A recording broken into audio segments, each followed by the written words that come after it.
Again, this is very important if you've got a group of people to try affect, control and ownership.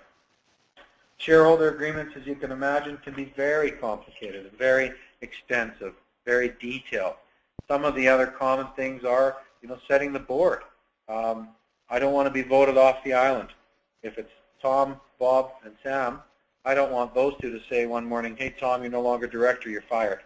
So I'd like to be able to have that certainty of tenure and be able to be a director knowing I can control my own company. Confidentiality, non-competition can also be provisions we think about. All of these kinds of special authority.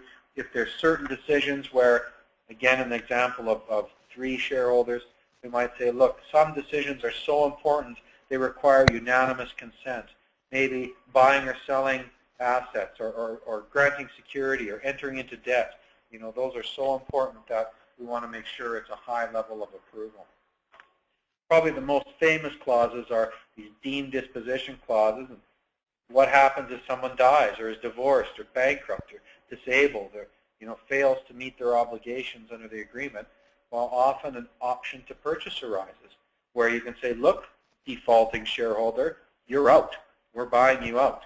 Now, if someone dies, you probably buy out that interest from the estate. So you want to make sure usually that the price would be then fair market value because, of course, we're sorry Bob died.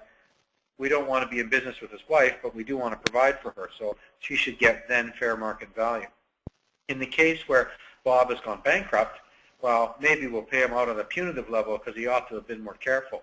Or perhaps if he's failed to meet obligations like cash calls, his buyout might be then fair market value times 0.8 or 0.7, indicating, a punitive buyout price. So behave yourself or you'll get bought out at some lower value. So these sorts of things are very common, and we can go on and on trying to construct and build the world, but it's all about trying to build a world that suits your circumstances.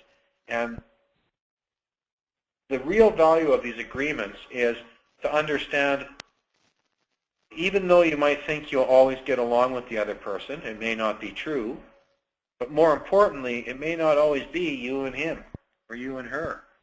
Some other third party could step in. That's sort of the whole point of it. Joint ventures are very popular for real estate investors, and again, it's a form of co-ownership agreement.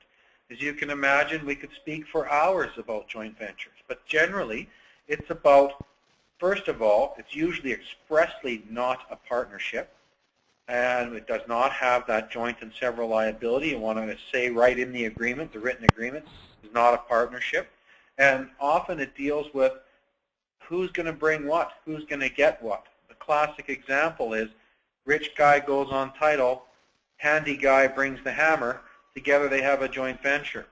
And maybe they've got 50-50 or 80-20 or whatever, but, handy guy will contribute time and work. They'll have an agreement to decide what to do for repairs or renovations, what to do if the property needs to be listed and how much to list it for and how to decide when to sell it and what offer to accept and all that kind of stuff. So it'll deal with who brings what